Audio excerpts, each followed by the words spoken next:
Реализация. Я шел по мокрому асфальту. Утром был дождь, и червяки повылезали из газонов на асфальт в поисках смысла жизни и новых открытий. Судьба у них сложилась по-разному. Счастливчики успели доползти до соседней клумбы с жирным черноземом. Кое-кого склевали птицы. Кто-то был раздавлен ступнями чудовищных монстров, топающих по асфальту. Солнце пригрело и высушило влагу, застигнув одного червяка на середине пути. Он слишком поздно понял свою ошибку. Уже не хватит сил доползти до конца. Медленная и мучительная смерть будет долго стоять над ним, пока он совсем не засохнет. И вдруг какая-то непостижимая сила подняла его и швырнула на мокрую землю. С точки зрения червяка, это было невозможно, он не мог этого понять и объяснить. Но для меня здесь не существовало ничего сверхъестественного, мне просто стало жаль червяка, и я бросил его на клумбу. Видимо, этот одинокий странник все-таки правильно выбрал свою цель и свою дверь. Если ваша цель кажется вам труднодостижимой, весь праздник вам будут портить сомнения и тягостные размышления о возможной неудаче. Как же все-таки поверить в невозможное, чтобы оно стало возможным? Вот вам образец глупого вопроса. Никак. Я снова возвращаюсь к уже сказанному выше. Вы никак не сможете ни уговорить себя, ни убедить, ни заставить поверить. Оставьте эти пустые хлопоты и займитесь лучше делом, то есть процессом передвижения ног по направлению к цели. Вас не должен беспокоить тот факт, что цель кажется труднодостижимой. Вам трудно представить, как такое может быть. Но это никчемная забота. Ваше дело – это правильный выбор заказа, остальное предоставьте официанту. Многие люди, добившиеся головокружительного успеха, говорили потом, они ни за что бы не поверили в то, что смогут добиться таких результатов. Взаимопониманию души и разума мешает то, что душа стремится к цели, а разум беспокоится о средствах. Душа не имеет понятия о способах достижения цели. В сновидении она привыкла получать все, что захочет, просто так. Любое устремление души сразу же реализуется намерением сновидения. Где она летает в то время, пока разум крепко спит, никто не знает. Мы можем помнить только сновидения в период, когда разум дремлет. Пробуждаясь от глубокого сна, разум начинает направлять парус души в соответствии со своими ожиданиями и переживаниями. Поэтому сновидения не могут служить критерием того, чего желает душа. По той же причине мы не можем помнить прошлые жизни своей души, если они действительно были. Разум, в отличие от души, приходит в этот мир, как чистый лист бумаги. Имеются многочисленные свидетельства о том, когда при определенных обстоятельствах разум людей получал доступ к информации из прошлых жизней. Однако это отдельный вопрос, и он не входит в рамки данной книги. Разум вынужден думать о средствах, потому что он привык действовать в рамках внутреннего намерения. А в этих рамках обязательно существует сценарий с плохим концом.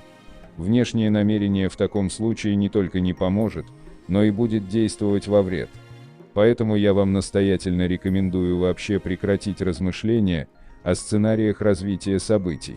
На пути к цели должна преобладать решимость иметь, это самое главное, что должно вас интересовать. Оставшаяся часть намерения, решимость действовать, должна быть максимально очищена от желания и важности. Решимость переставлять ноги – это бесстрастное намерение, выполнять минимум того, что от вас требуется. Действовать бесстрастно не означает действовать вяло и нерешительно. Я думаю, вы понимаете, что я хочу сказать. Чрезмерная решительность тоже является следствием важности. Насколько хорошо вам удастся очистить внутренние намерения от желания и важности, настолько эффективно и будете действовать. Сценарий достижения цели вы должны продумать только в общих чертах, определить основные этапы на пути движения к цели, то есть звенья трансферной цепочки. После этого необходимо прекратить размышления над общим сценарием. В мыслях должен быть лишь целевой слайд. Он содержит только окончательную картину достигнутой цели и не включает в себя никакие сценарии. Постоянно крутите в мыслях слайд, живите в нем. Зона комфорта начнет расширяться, и параметры вашего излучения, будут настраиваться на целевую линию жизни. Из своего отношения ко всему, что связано с достижением цели, исключите любые проявления желания и важности. Если вы стараетесь приложить все усилия для скорейшего достижения цели, сомневаетесь в своих способностях, боитесь трудностей, значит уровень важности завышен. Позвольте себе быть несовершенным и делать ошибки. Если вы сами себе не разрешите делать ошибки, то и от других тоже не дождетесь разрешения. Если вы опасаетесь, что цель не будет достигнута, значит вы желаете. Ну а как же не желать? Смиритесь с поражением заранее, придумайте отходные пути и запасные варианты. Пусть они будут наготове. Не сделав этого, вы не сможете освободиться от желания. Главное, ни в коем случае не ставьте вашу цель на одну карту. Нельзя, например, вот так все бросить и удариться в увлечение. А вдруг скоро выяснится, что ошиблись и приняли чужую цель или дверь за свою. И потом, поставив все на одну карту, вы нарушите равновесие. Всегда должен быть какой-то противовес, запасной вариант, путь к отступлению. И ваша душа будет спокойна, и равновесные силы вас не тронут. Например, не уходите с прежней работы, пока гарантированно не найдете новую. Не хлопайте прежней дверью, не сжигайте мосты, будьте очень осторожны и расчетливы. Даже если вы абсолютно уверены, что цель и дверь ваши, ни в коем случае не делайте таких резких движений, которые в случае неудачи могут оставить вас без куска хлеба и без крыши над головой. Никто не застрахован от неудач. В любом случае на вашем вооружении имеется мощная техника трансерфинга, так что причин для беспокойства и опасений станет гораздо меньше. Теперь вы, по крайней мере, знаете правила игры, а это уже само по себе немало. В мире маятников человек вступает с ними в игру, не зная правил, поэтому сразу проигрывает. Методы, с которыми вы познакомились, дают вам огромное преимущество. Но это еще далеко не все. В следующих главах вам предстоит узнать о тяжелой артиллерии трансерфинга. Если вы не будете мешать внешнему намерению действиями, основанными на повышенном уровне важности, тогда оно все непременно доставит вас к цели. Двигайтесь по течению вариантов и не пытайтесь с ним бороться. Побудить вас к борьбе с течением может привычка разума, держать все под контролем. Но согласитесь, ведь никому не дано предугадать наперед все ходы. Если занимаетесь визуализацией целевого слайда, вас ведет внешнее намерение.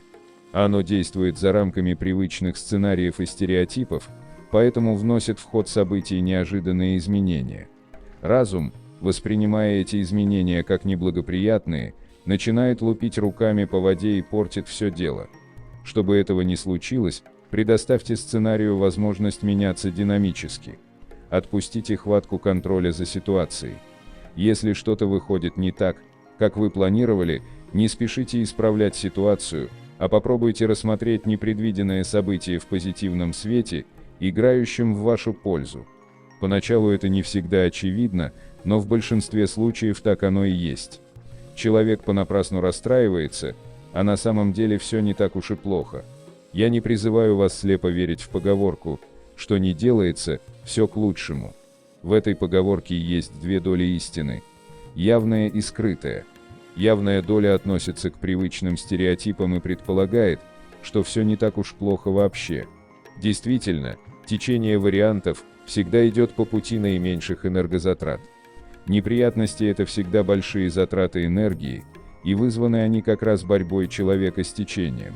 Изменения в направлении течения человек рассматривает как неприятность только потому, что это не согласуется с его планом. Скрытая же доля истины в упомянутой поговорке имеет гораздо больший вес. Дело в том, что если вы вознамеритесь воспринимать кажущееся неблагоприятным изменение в сценарии как позитивное, играющее вам на руку, тогда все именно так и будет. Это утверждение может вам показаться и безобидным, и сомнительным. И тем не менее здесь таится огромная сила. Но об этом мы поговорим в следующей главе. Двигаясь по течению вариантов, вы можете ускорить свой ход при помощи весла визуализации звена трансферной цепочки. Визуализация, в отличие от слайда, включает в себя сценарий движения к цели. Но, как вы знаете, Визуализация текущего звена включает в себя не весь сценарий, а лишь его небольшой фрагмент, относящийся к настоящему моменту. Вы переставляете ноги, руководствуясь текущим намерением. Делая шаг, вы одновременно намереваетесь сделать следующий. Вспомните, каким образом мать наблюдает за тем, как подрастает ее дитя. Она каждый миг занимается визуализацией текущего звена трансферной цепочки. Эта цепочка у нее разбита на мельчайшие звенья. Мать радуется, что сегодня ребенок встал на ножки, и она представляет, как завтра он, возможно, сделает первый шаг. Мать не пытается представить, как ее ребенок вырастает и превращается во взрослого прямо на глазах. Она радуется настоящему и лелеет текущий момент, убежденная в том, что завтра будут новые успехи. По такому же принципу следует выполнять визуализацию текущего этапа движения к цели. Сегодня лучше, чем вчера, а завтра будет лучше, чем сегодня. Нет смысла предвосхищать все грядущие повороты течения вариантов. Лучше получать удовольствие от текущего момента и просто бесстрастно и безупречно переставлять ноги. Допустим, вы хотите поплавать в бассейне. Для этого необходимо пробежать до него 100 метров, прыгнуть и поплыть. А теперь представьте себе, что вы ныряете на землю и начинаете грести руками, еще не добравшись до бассейна. Нелепо. Вот так же нелепо заниматься визуализацией последующих звеньев цепочки и думать о средствах достижения цели. При визуализации текущего звена производится констатация успешного хода событий в текущий момент. Все идет хорошо. На этом фундаменте строится следующая ступенька. Завтра будет еще лучше. Вы мысленно намереваетесь шагнуть на следующую ступеньку, которая выше текущей. При этом возникает цепь обратной связи. В результате движения к цели представляется как подъем по ступеням лестницы. Грядущий успех мысленно представляется не облаком, подвешенным в воздухе, а лестницей, где каждая ступень поддерживает вышестоящую. Уровень успеха идет по нарастающей, как подъем по лестнице. Каждый день несет в себе частицу будущего успеха. Не заботьтесь о будущем, живите настоящим. На пути к цели маятники будут всячески пытаться сбить вас с курса. Принимайте любые неудачи как должное. Все не может идти абсолютно гладко. Когда вы расстраиваетесь по поводу неудачи, текущая ступенька проваливается, и вы скатываетесь с лестницы вниз. Это злит и вызывает недовольство собой, потому что план вашего разума нарушен. Вот вы и попались на удочку маятников. Если вы недовольны собой, то никогда не перейдете на линии жизни, где вас ждет счастье и удача. Ведь когда сопутствует удача и благополучие, вы собой довольны. Как же попасть на эти линии, если параметры собственного излучения настроены на недовольство собой? Не забывайте, что разум принимает непредвиденные изменения в течение вариантов за неудачу только потому, что это не входит в его сценарий. Почему бы вам не принять это изменение как должное и не рассмотреть неудачу как успех? Поиграйте в такую игру, встречайте кажущуюся неудачу не с досадой, а с радостным удивлением. Ведь это работает внешнее намерение, оно двигает вас к цели неведомым вам путем. А откуда разум может знать, какой именно путь ведет к цели? Разум потому и считает цель труднодостижимой, что не видит среди протаренных дорог одной тропинки, ведущей к цели. Конечно, вы ничего не добьетесь, если не подчинитесь течению вариантов и не выйдете на эту тропинку, куда вас толкает внешнее намерение. Не нужно смотреть на то, как идут к успеху другие, и стараться от них не отставать. Не поддавайтесь стадному инстинкту, у вас свое предназначение.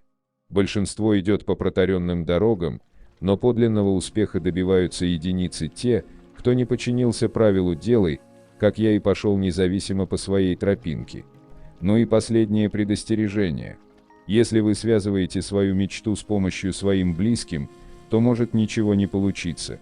Например, думаете так: когда моя мечта осуществится, я смогу им помочь. Душа по своей природе эгоистична. Она и так получает от жизни лишь самую малость из того, что хочет. А думать при этом еще и о чужом счастье вообще не представляется возможным. Душе нет дела до других, какими бы близкими и дорогими они не были. Она заботится только о своем благополучии. Ее жизнь в этом мире – это редкий и уникальный шанс. Любые проявления альтруизма, вопреки общепринятому мнению, идут не от души, а от разума. Душа сделает все возможное для достижения своей цели. Но если эта цель служит не ей, а кому-то другому, душа теряет всякий интерес и предоставляет разуму свободу выбиваться из сил в борьбе за решение единственной задачи. В известной сказке Буратино поставил себе цель разбогатеть, чтобы помочь своему отцу. Он рассуждал так: вот посажу золотые монетки на поле чудес, вырастет золотое дерево, и тогда я куплю папе Карло театр. Естественно, эта цель не реализуется, а доставляет деревянному мальчику много хлопот. В постановке ее он сделал сразу две грубые ошибки. Первая ошибка – цель служит не ему самому, а другим. Душа Буратино мечтает о своем, а разум думает о благополучии папы Карло. Альтруизм – это очень хорошее качество, но если вы решили посвятить себя служению другим, то сами никогда не будете счастливы. Видеть свое счастье в служении чему-то или кому-то, в помощи слабым и беззащитным, отдать всего себя чужому делу или идее, не более чем иллюзия и самообман. Это тот случай, когда разум серьезно захвачен маятником и видит свое счастье исключительно в служении этому маятнику. Как бы ни убеждал себя разум, что он нашел свое счастье в служении другим людям или какой-то высокой идее, душа такого человека глубоко несчастна и загнана в футляр, она даже не имеет сил заявить о правах на свое счастье. Убеждение разума в том, что чужая идея – это его идея, а чужое счастье – это его счастье, является заблуждением человека, который так и не смог найти свою цель, а может быть, даже и не искал. Вторая ошибка Буратино – деньги он рассматривает как средство достижения желаемого. Как вы помните, деньги не могут служить ни целью, ни средством. Они являются лишь сопутствующим атрибутом на пути к цели. Заострять внимание на деньгах нет никакого смысла. Напротив, мысли о деньгах, как правило, приводят только к созданию вредных избыточных потенциалов. Если выбранная цель является вашей, деньги придут сами, о них вообще не надо беспокоиться. Сказка про Буратино является тому прекрасной иллюстрацией. В сказке подтверждается, что если сами найдете свое счастье, то сможете доставить радость другим.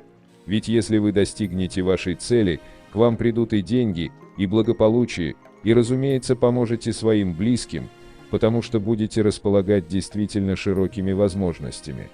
Но сейчас, пока вы только на пути к своей цели, нужно думать только о своем счастье. Тем самым вы не отпугнете свою душу от цели. Пусть на пути к цели ваша душа думает только о себе. После ее достижения вы предоставите своему альтруистическому разуму свободу, сколько угодно заботиться о близких, природе, бездомных животных, голодающих детях и о ком угодно.